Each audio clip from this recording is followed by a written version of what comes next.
2002 ഗുജറാത്ത് കലാപത്തിൽ അന്നത്തെ ഗുജറാത്ത് മുഖ്യമന്ത്രിയായിരുന്ന പ്രധാനമന്ത്രി നരേന്ദ്രമോദിക്ക് പങ്കുണ്ടായിരുന്നു എന്ന ആരോപണം ഉന്നയിച്ചതിന്റെ പേരിൽ ഭരണകൂടവും നീതിന്യായ വ്യവസ്ഥയും വേട്ടയാടുന്നു എന്ന ആരോപണം നേരിടുന്ന IPS ഉദ്യോഗസ്ഥനായിരുന്ന സഞ്ജീവ് ഭട്ടിനെ മറ്റൊരു നിർണായകമായ കേസിൽ കൂടി ഗുജറാത്തിലെ ഒരു കോടതി കുറ്റവിമുക്തനാക്കിയിരിക്കുകയാണ്. 1997 ഒരു കസ്റ്റഡി പീഡന കേസിലാണ് ഇപ്പോൾ സഞ്ജീവ് ഭട്ടിനെ കുറ്റവിമുക്തനാക്കിയിരിക്കുന്നത് ഗുജറാത്തിലെ ഒരു പ്രാദേശിക സെഷൻസ് കോടതി. സഞ്ജീവ് ഭട്ടിനെതിരായ കുറ്റം സംശയത്തിനതീതമായി തെളിയിക്കാൻ പ്രോസിക്യൂഷന് സാധിച്ചില്ല എന്ന് അഭിപ്രായപ്പെട്ട കോടതി സഞ്ജീവ് ഭട്ടിനെ ഈ കേസിൽ വെറുതെ വിടുകയായിരുന്നു. ഇതൊരു അപൂർവ സംഭവമാണെന്ന് പറയേണ്ടിയിരിക്കുന്നു. കാരണം അങ്ങനെ ഗുജറാത്തിലെ കോടതികളിൽ നിന്നും സഞ്ജീവ് ഭട്ടിന് അനുകൂലമായ വിധികൾ പൊതുവിൽ ഉണ്ടാകാറില്ല. സഞ്ജീവ് ഭട്ടിനെ ശിക്ഷിച്ച 2 കോടതികളും ഗുജറാത്തിലെ പ്രാദേശിക കോടതികളായിരുന്നു.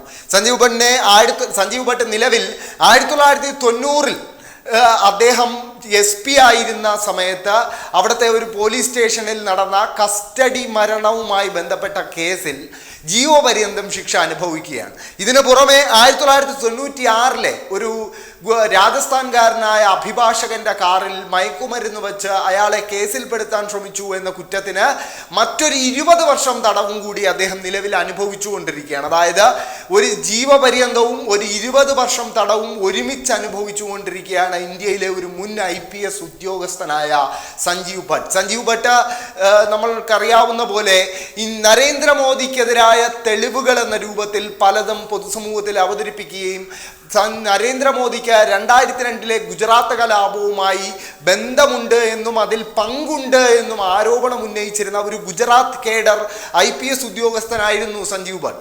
സഞ്ജീവ് ഭട്ട് നമുക്കറിയാവുന്ന പോലെ ഏറ്റവും പ്രധാനമായി ഉന്നയിച്ച ആരോപണം 2002 ഗുജറാത്ത് കലാപത്തിന് മുന്നോടിയായി നരേന്ദ്രമോദി എന്ന മുഖ്യമന്ത്രി വിളിച്ചു ചേർത്ത പ്രധാനപ്പെട്ട പോലീസ് ഉദ്യോഗസ്ഥരുടെയും മറ്റും യോഗത്തിൽ ഗുജറാത്തിലെ ഹിന്ദുക്കളുടെ കോപം തണുപ്പിക്കാൻ അവരെ അനുവദിക്കണം, അല്ലെങ്കിൽ ഒരു കലാപത്തിന് പോലീസ് കയ്യും കെട്ടി നോക്കി നിൽക്കണമെന്ന് മുഖ്യമന്ത്രി ആയിരുന്ന നരേന്ദ്രമോദി ആവശ്യപ്പെട്ടു എന്നതായിരുന്നു സഞ്ജീവ് ഭട്ടിൻ്റെ ഏറ്റവും പ്രധാനപ്പെട്ട ആരോപണം. എന്നാൽ 2012 സഞ്ജീവ് ഭട്ടിൻ്റെ അടക്കം ആരോപണങ്ങൾ തള്ളിക്കൊണ്ടാണ് ഇന്ത്യയുടെ സുപ്രീം കോടതി നരേന്ദ്രമോദിയെ ഗുജറാത്ത് കലാപ കേസിൽ കുറ്റവിമുക്തനാക്കുന്നത്. പക്ഷേ ഒരു ഭരണകൂട പിന്തുണ ഗുജറാത്ത് കലാപത്തിന് അന്നും ഇന്നും ലഭിക്കുന്നുണ്ട് എന്ന് പുറത്തു വരുന്ന വാർത്തകൾ തെളിയിക്കുന്നുണ്ട്. അതിന് ഏറ്റവും നല്ല ഉദാഹരണം ഗുജറാത്ത് കലാപവുമായി ബന്ധപ്പെട്ട് രജിസ്റ്റർ ചെയ്യപ്പെട്ട കേസുകളിൽ സംഭവിക്കുന്നത് തന്നെയാണ്.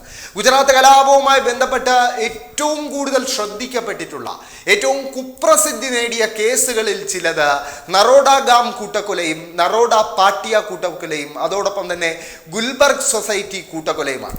ഇതിൽ നറോഡാഗാം നറോഡ പാട്ടിയ കൂട്ടക്കൊലകളിൽ പ്രതിയാക്കപ്പെട്ട മുൻ ഗുജറാത്തിലെ മന്ത്രി ഉൾപ്പെടെയായിരുന്ന മായ കൊട്നാനിയും ബാബു ബജ്രംഗിയും അടങ്ങുന്ന സംഘപരിവാർ നേതാക്കളെ പിന്നീട് ഗുജറാത്ത് ഹൈക്കോടതി അടക്കം തെളിവുകളുടെ അഭാവം ചൂണ്ടിക്കാണിച്ച് വെറുതെ വിടുന്നത് നമ്മൾ കണ്ടിട്ടുണ്ട്. ഇതിൽ ബാബു ബജ്രംഗി എന്ന ബജ്രംഗ് ദളിന്റെ ഗുജറാത്ത് ഘടകം നേതാവ് ഒരു തെഹൽക്കയുടെ സീക്രട്ട് ക്യാമ്പ് ഓപ്പറേഷനിൽ വളരെ പരസ്യമായി അവകാശപ്പെടുന്നുണ്ടായിരുന്നു എങ്ങനെയാണ് താൻ മുസ്ലിങ്ങളെ കൂട്ടക്കൊല ചെയ്തത് എന്ന്.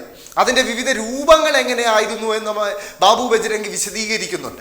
ആ ബാബു ബജ്രംഗിയെ തന്നെയാണ് ഗുജറാത്തിലെ കോടതികൾ തെളിവുകളില്ല എന്ന് ചൂണ്ടിക്കാണിച്ച് വെറുതെ വിടുന്നത്. അത്തരം സംഭവങ്ങൾ നമ്മൾ ബിൽക്കിസ് ബാനു കേസിലും കണ്ടിട്ടുണ്ട്. ബിൽക്കിസ് ബാനുവിൻ്റെ ബലാത്സംഗം ചെയ്ത് അവരുടെ കുടുംബാംഗങ്ങളെ കൂട്ടക്കൊല ചെയ്തവരെ പിന്നീട് മാലയണിയിച്ച് സ്വീകരിക്കുന്നത് സംസ്ഥാന മന്ത്രിമാരാണ്. സംസ്ഥാന മന്ത്രിമാർ പങ്കെടുക്കുന്ന ചടങ്ങിൽ ഈ പ്രതികൾക്ക്, പരോളിലും മറ്റും പുറത്തിറങ്ങിയ പ്രതികൾക്ക് പ്രത്യേക സീറ്റ് മന്ത്രിയുടെ അടുത്ത് അനുവദിക്കുകയാണ്. അതുകൊണ്ട് തന്നെ ഭരണകൂടത്തിൻ്റെ ഒരു പിന്തുണ ഗുജറാത്ത് കലാപത്തിനും കലാപക്കേസിലെ പ്രതികൾക്കും ലഭിക്കുന്നുണ്ട് എന്നത് ഒരു വസ്തുത തന്നെയാണ്. എന്തായാലും സഞ്ജീവ് ഭട്ട് അതിലെ നരേന്ദ്രമോദിയുടെ പങ്കിനെ കുറിച്ച് ഏറ്റവും ഉറക്കെ സംസാരിച്ച ഒരു IPS ഉദ്യോഗസ്ഥനായിരുന്നു. അദ്ദേഹത്തിൻ്റെ ഇപ്പോൾ നേരിടേണ്ടി വരുന്ന വേട്ടയാടലുകൾ അതിൻ്റെ ഭാഗമാണ് എന്ന് ആരോപണം ഉന്നയിക്കുന്നവർ ധാരാളമുണ്ട്. എന്തായാലും സഞ്ജീവ് ഭട്ടിനെ ഒരു കേസിൽ ഗുജറാത്തിലെ ഒരു കോടതി വെറുതെ വിട്ടിരിക്കുകയാണ്.